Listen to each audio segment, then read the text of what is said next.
ఇప్పుడు మనం 6 teams select చేసాం. ఫ్రైడే కి 3 టీమ్స్ అండ్ సాటర్డే కి 3 టీమ్స్. ఫ్రైడే సరదా శుక్రవారం, సాటర్డే సరిపోదా శనివారం. ఈచ్ టీమ్ కి 20 పాయింట్స్ ఇచ్చాం. టోటల్ గా 60 పాయింట్స్. సేమ్ వే సాటర్డే కి. మరి ప్రైజ్ ఎలాగా?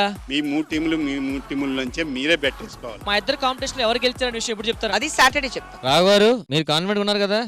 మీ స్కిట్లే డల్గొంటాయి అందుకనే.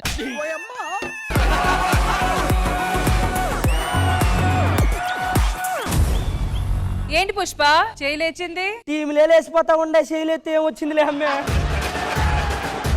మొన్న కృష్ణ భగవాన్ గారి ఇంటికి శాంతి స్వరూపుని తన్మయ్యని పంపించామంటే ఎందుకు? నైట్ ఫోన్ చేసి 2 చెక్కలు ఇంటికి పంపించు అన్నాడు. ఆయన అడిగింది గంధపు చెక్కలు మచ్చా. అవి కూడా మంచి గంధం టేకు చెక్కలు. పట్టుకుంటే వదలవా. మనకు కావాల్సింది కూడా అదేలేమ్మా. పుష్పవతి అంటాడు ఏంది? పుష్పవతి కాదు, పుష్పత్రి. మచ్చా నువ్వు ఎలాగో ఎదగట్లేదని తెలిసి ఎదుగున్నదని లవ్ చేసి నీకు వచ్చిన పేరు కంటే పొడుగ్గా ఉంది కదా మచ్చా ఇదా.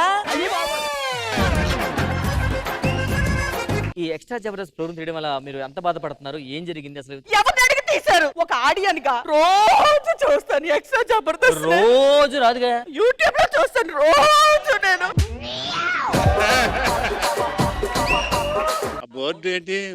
ఎక్స్ట్రా గురించి కాదు, రష్మి డ్రెస్ తగ్గించాలంట. నేను కూడా అదే చెప్తున్నాను. వీలే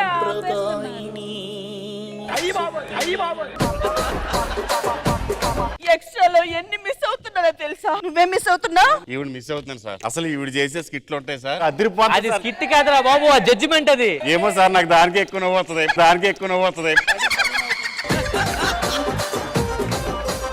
మా ఆవిడకి ఒక చిన్న జబ్బు ఉంది సార్, ఫేస్ బ్లైండ్నెస్. ఎవరి ముఖాలు సరిగ్గా గుర్తుపట్టలేదు అనమాట. చెవులు కూడా వినపడవు సార్. ఎవరు వాయిస్ విన్నా ఒకే వాయిస్ లాగా వినపడింది. మరి ఏం చూస్తే గుర్తుపడితే?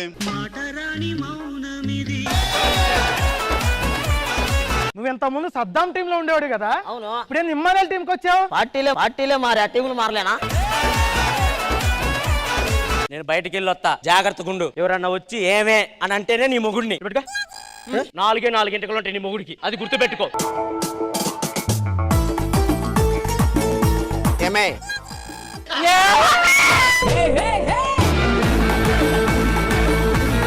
వాడు మా ఆవిడతో మిస్బిహేవ్ చేశాడు.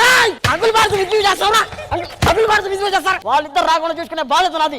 ఒక్కసారికి క్షమించి మన్నించి దయచేసి అర్థం చేసుకొని అభివృద్ధికి ఓటేయండి అని చెప్పి.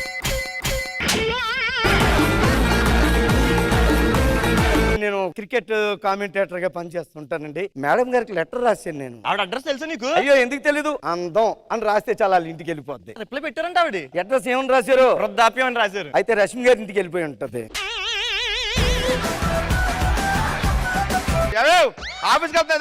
మరి స్టేడియం అంతా కూడా ఆడియన్స్ చూస్తున్నారు. ఒక మహిళా క్రీడాకారిణి ఇప్పుడే వచ్చింది. క్రీడాకారిణి మరి ఎదురొచ్చి ఆ పురుష క్రీడాకారిణి టాస్ గెలిచి బయటికి వెళ్ళి బౌలింగ్ చేయడం కోసం ఆయన వెళ్ళిపోయాడు. ఆయన వెళ్ళాక ఎలాంటి క్రీడాకారుడు వస్తాడో ఇప్పుడు మనం చూద్దాం. క్రీడాకారుడు ఎందుకు వస్తాడు?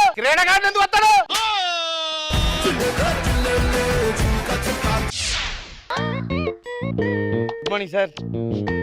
మరి చూసినట్టయితే నేను రాత్రి మ్యాచ్ వర్షం కారణంగా రద్దు అయిపోయి ఉంటది. అత్తమ్మ నేను దుబాయ్ నుంచి వచ్చింది. దుబాయ్ నుంచి వచ్చావా?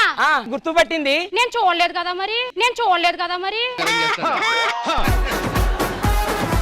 ఆధార్ కార్డు చూపిస్తే గానీ మీ ఇంట్లో గుర్తుపట్టరయ్యా. ఎందుకండి? ఊర్లో ఫ్యాక్టరీ పెట్టారు. అందులో ఉన్న బ్యాక్టీరియా మొత్తం చెరువులోకి వచ్చి ఆ నీళ్లు తాగడం వల్ల మొత్తం అందరం మర్చిపోతున్నాం. ఏమండి ఎవరివే నువ్వు?